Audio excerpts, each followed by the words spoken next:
We received a parcel this week. It was a set of Russian dolls.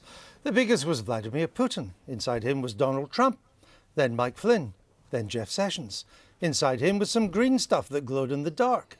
Plutonium, I think it's called. So we sent that to Boris Johnson. He's the Foreign Secretary after all, and I'm sure it'll do him no harm. Honest. But just to be on the safe side, we sent American diplomat turned journalist James Rubin to the This Week nuclear bunker for his take of the week.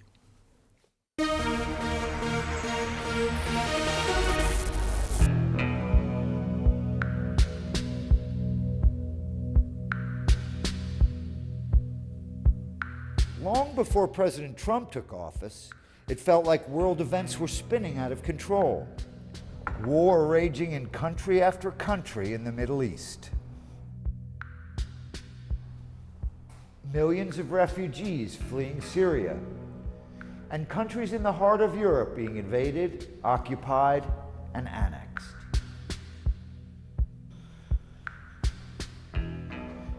China laying claim to critical sea lanes in the South China Sea, with U.S. patrols then sent to challenge Beijing.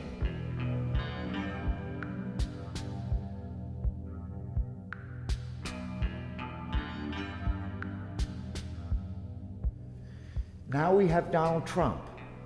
He says he respects Vladimir Putin. He says he wants good relations with Moscow. The problem is somehow he can't find the words to criticize Russia's invasion of Ukraine. But he does have the time to badmouth the trade policies and defense alliances that have served us so well, that have given us peace and prosperity in Europe and Asia for 70 years now. Putin wants to change all that.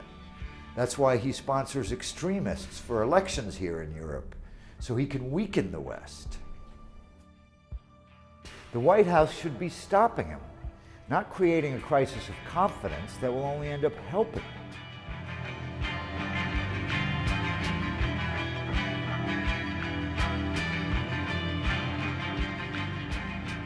After 8 years of overreach under President Bush and the war in Iraq, the pendulum swung back the other way, and America retrenched during the Obama years. What we need is a steady hand somewhere in the middle. Instead, we got Mr. Trump.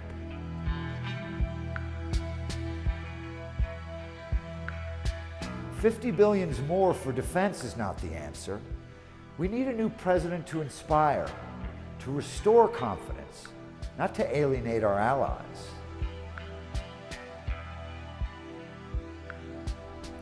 Working together, America and Europe still have the power to see us through. If only our leaders would have the will.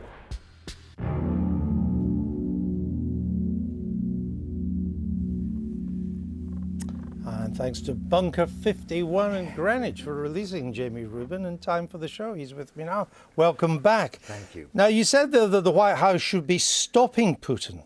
Stopping him from what and how? Well, first of all, it wouldn't be beyond the capabilities, I think, of the United States to have counteracted all this interference in the U.S. election, in the French election now, in the German election. We keep hearing about Russia's effort to damage our democratic system. It wouldn't be impossible for the United States to have responded stronger to Ukraine in the past, and I certainly don't think we should ignore the fact that Russia has invaded another country. The thing about Trump, all the rest, I don't know what really happened, but I cannot figure out why he can't criticize this invasion of another country. You don't have to be for sanctions to criticize it. Sure, but why can't you do that? And that's troubling. But wasn't it Mr. Obama's job to stop Russian interference in the election? He was the president at well, the time. I certainly would agree that it's now apparent that President Obama and his team should have been tougher on the Russians. Every time the Russians interfered, there was no response. There was no response. So that's not Ukraine. Donald Trump's fault? Well, it's Donald Trump's fault for not recognizing this as a problem. It's Donald Trump's fault for not telling us we need to all gather together, work in unity. The reason why the United States and the West succeeded in all those years is when we were together and we were united and we agreed on the problem. Right now, Germany, Britain, France, They don't agree with the United States on Vladimir Putin. Nobody can figure out why Mr. Trump is so calm about Putin's activities. What's wrong with trying to reset relations with Russia? I don't think there would be anything particularly wrong about that. I just want to go back over, where we've been. Ukraine was, Crimea was invaded by Russia when Obama was the president, and Putin predicted that there would be no reaction from Obama, and he was dead right. There was no reaction from Obama. I think actually the invasion of Crimea was largely provoked by European Union foreign ministers who were interfering in Ukraine and presented either a threat or an excuse to Russia. The fact is that since Trump has become president, nothing has happened. There may be an absence of language that you would have welcomed, but nothing has happened, except for two things, which is that he's declared that he's going to increase defence spending, and he's told his European Union, NATO partners, quite rightly, that they should increase their defence spending because they are freeloading on the United States in Europe, and that message has been delivered much more strongly by Trump than it was ever delivered by Obama. So if one's going to talk about what the president has said, it's true that there may have been an absence of Cold War rhetoric, but it's also No, it's true. not Cold War rhetoric. But it's also true that he's done two things which actually are to the disadvantage of Russia. Well, Michael, I sure hope that your comfort level with Donald Trump sustains itself throughout these years.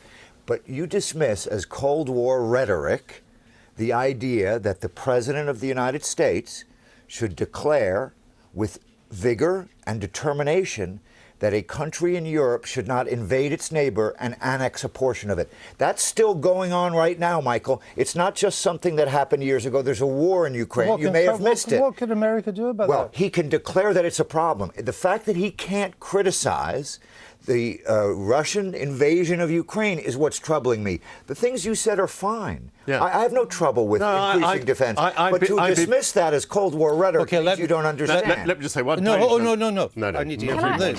What's your take on this? Come back to your question with what's wrong with it. If you take Trump at his word about what he wants to achieve, actually in many cases Russia wants the opposite.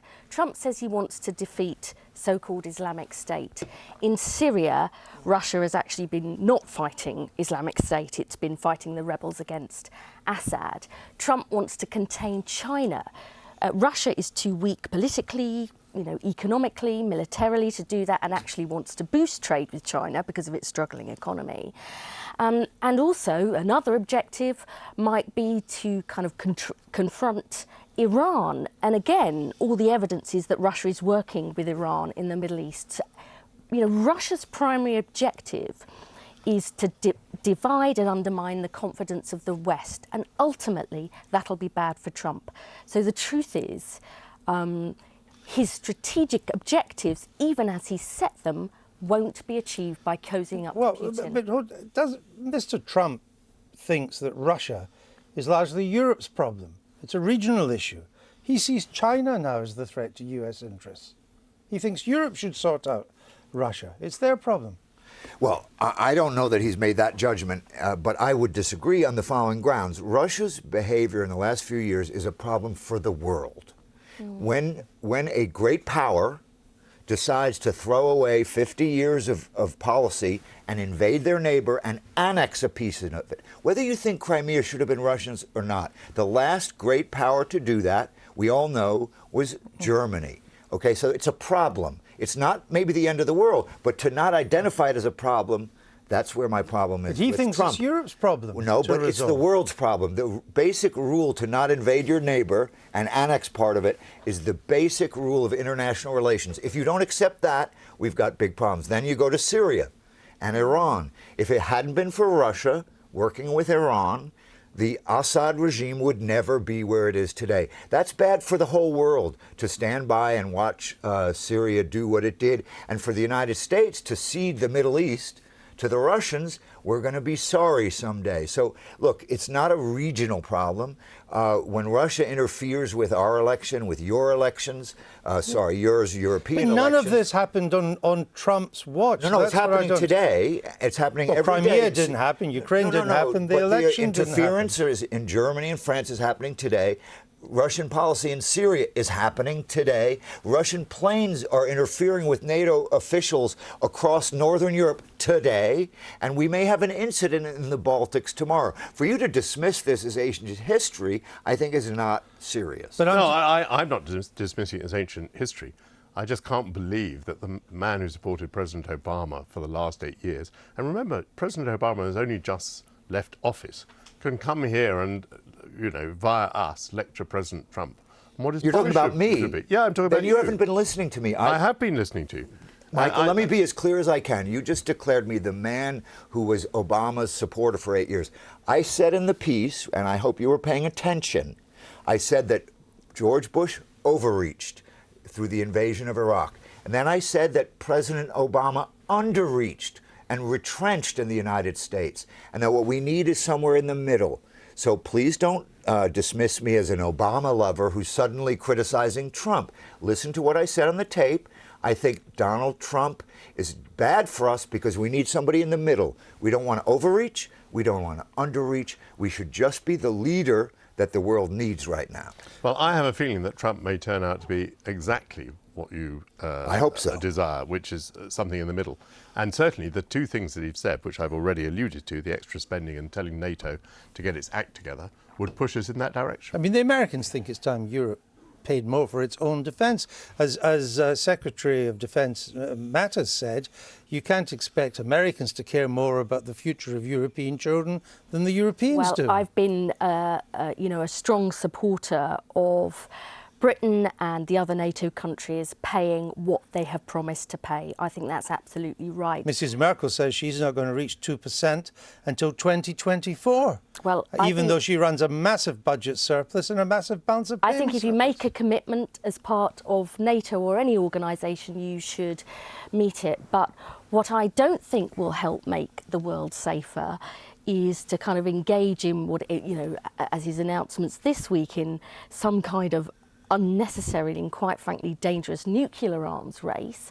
I don't think in cutting funding for the State Department and foreign aid, he could actually be reducing America's influence in the world and making states less safe. So, and it also raises big questions for the UK, because we used to be a leader in Europe and a bridge between Britain and Europe. Now we're neither. Well, hold on, the Europeans will need us more than ever now. They will on the defence side. We're the only side, other military power that matters in Europe. On the defence side, but let me say this, our objectives are also different. This is actually a point John Major made in his speech. We want to contain Russia and engage China, and Trump wants to, engage Russia and contain China. We have very different objectives on trade, on refugees. We have a different view about protectionism. And I think this is going to put us in an extremely difficult position if Theresa May believes that, having a much, much closer relationship with Trump is going to be the solution to all of our problems. Let me finish off and ask you, Jamie Rubin. Surely the fact that Mr. Trump, he wants to take a tougher line with China, that's been quite clear. That means he can't really be seen to be too soft on Russia, because Beijing will see that as a sign of weakness. Look, what you say on its surface is fair enough. The problem is Donald Trump doesn't know what he thinks. One day he was making a phone call to the president of Taiwan saying, I reject the one China policy that's been the basis since Richard Nixon and Henry Kissinger started relations with China. And the Chinese did what they always do, say, oh, if that's your position, we don't really want to talk to you. And so Donald Trump capitulated.